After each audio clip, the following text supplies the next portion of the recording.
రాష్ట్రంలో ఉన్న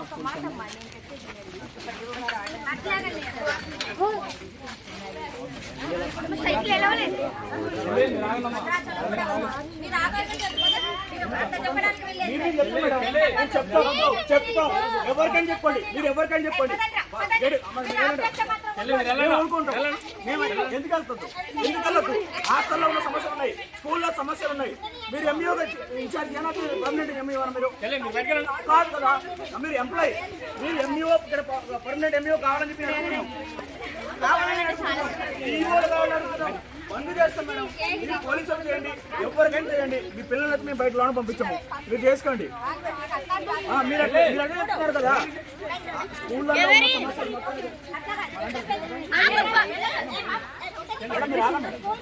మేము బంద్ చేస్తాం మేడం, బంద్ చేస్తాను. గేట్ దగ్గరనే బంద్ చేస్తాం.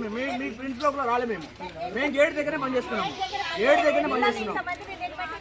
మేము బంద్ చేస్తాము.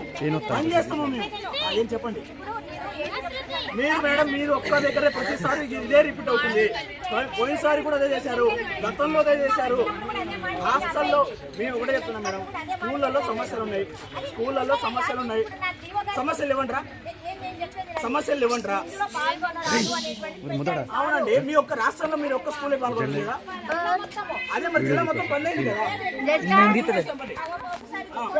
పెట్టమని చెప్తున్నాను అప్పుడు ఆ పుట్టలు పెట్టండి, ఖచ్చితంగా మీరు పెడతాం మేడం. మీరు అట్లా మీరు ప్రతిసారి ఇదే చేస్తున్నారు మేడం.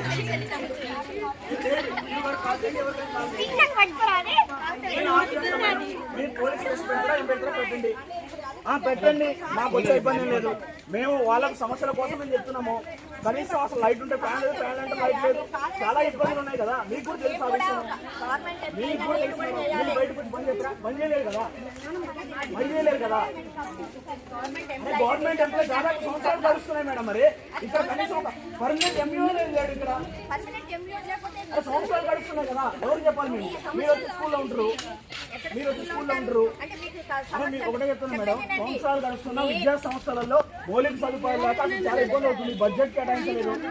మీరు వచ్చి బయటకు వచ్చి మీరు అడగరు, అలాంటి వాళ్ళు అడిగితే మాత్రం అడ్డుకుంటారు. ఎవరు అడగాలి మరి ఇదంతా? అవును మేడం, మేము మీ స్కూల్ టైం అంతా 9కి మీ స్కూల్ టైము, మేము ముందే బయటకు ఆపేసాము, ఆఫ్ చేస్తాము. మీరు ఎవరితో చెప్తారో చెప్పండి, ఇబ్బంది లేదు మాకు. నిన్న లేదు మేడం, మీరు డియూ గారు ఇచ్చినా ఇవ్వకపోయినా ప్రతిసారి కూడా ఇదే పద్ధతిలో చేస్తున్నారు. అన్ని స్కూల్స్ బంద్ చేస్తున్నారు. అవునండి, మరి మేము చెప్పాము కదా, మేము పిల్లలు మీ దాంట్లో రాలేదు కదా, మేము ఇక్కడే బంద్ చేసుకుంటున్నాం. వెళ్ళండ్రా.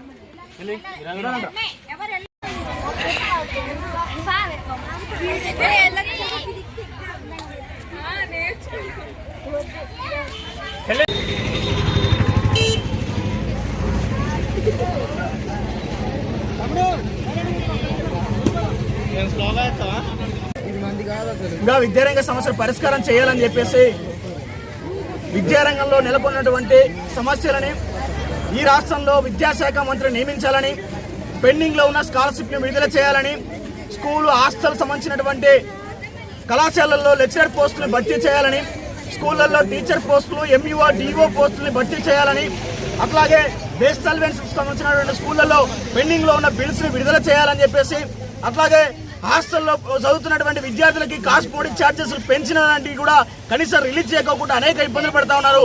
అవి కూడా విడుదల చేయాలని చెప్పేసి ఈరోజు రాష్ట్ర వ్యాప్తంగా ఎస్ఎఫ్ఐ, ఏఎస్ఎఫ్, పీడిఎస్ సంబంధించినటువంటి వామపక్ష విద్యార్థి సంఘాలు ఐక్యంగా ఈరోజు రాష్ట్ర వ్యాప్తంగా పిలుపునివ్వడం జరిగింది. భద్రాచలంలో సంపూర్ణంగా విద్యార్థులు, ప్రైవేట్ విద్యా సంస్థలు, ప్రభుత్వ సంబంధించినటువంటి విద్యా సంస్థలు మొత్తం కూడా సంపూర్ణంగా బంద్ నిర్వహించుకోవడం జరిగింది, విజయవంతమైంది. దీనికి ముఖ్యంగా కాంగ్రెస్ గవర్నమెంట్ ఈ రోజు రేవంత్ రెడ్డి ప్రభుత్వం ఏదైతుందో ఈ రాష్ట్రంలో విద్యారంగ సమస్యల పరిష్కారం చేయకోకుండా, ఈ రాష్ట్రంలో సంబంధించినటువంటి విద్య వైద్యం బాగుపడకోకుండా, ఈ రోజు రాష్ట్రంలో జరుగుతున్నటువంటి అరాచక సంబంధించినటువంటి ప్రభుత్వం ఏదైతుందో విద్యార్థులు బాగు చేయకుంటుంటే బీఆర్ఎస్ గవర్నమెంట్ ఏ గద్యత పట్టిందో కాంగ్రెస్ కూడా అదే గతి పట్టింది.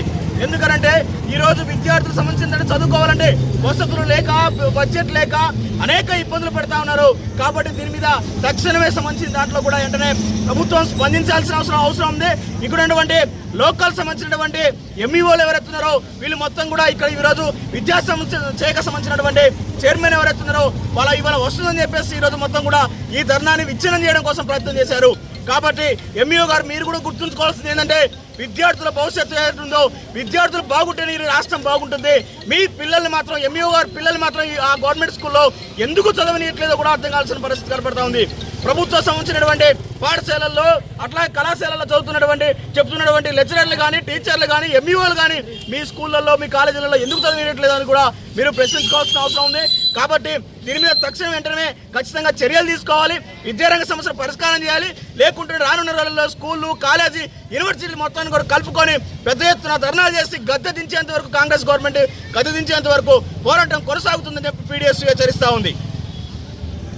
రాష్ట్రంలో కాంగ్రెస్ ప్రభుత్వం ఏర్పడి 18 నెలలు కావస్తున్నా కూడా ఇప్పటి వరకు కూడా విద్యాశాఖ మంత్రి నియమించలేదు. తక్షణం విద్యాశాఖ మంత్రి నియమించాలని చెప్పేసి ఈ రాష్ట్ర ప్రభుత్వం డిమాండ్ చేస్తూ ఉన్నాము. అలాగే తెలంగాణ రాష్ట్రంలో 8,600 కోట్ల రూపాయల పెండింగ్ స్కాలర్షిప్స్ ఫీజు రియంబర్స్మెంట్ విడుదల చేయాలని చెప్పేసి దాంతో పాటుగా అలాగే హాస్టల్స్ గురుకులాలకు సంక్షేమ హాస్టల్లో అద్దె భవనాలు నడుస్తున్నటువంటి ఇన్స్టిట్యూషన్స్ ఏవైతే ఉన్నాయో వాటన్నిటి కూడా సొంత భవనం కల్పించాలని చెప్పేసి ఈరోజు భారత విద్యార్థి ఫెడరేషన్ ఎస్ఎఫ్ఐగా మేము డిమాండ్ చేస్తూ ఉన్నాము.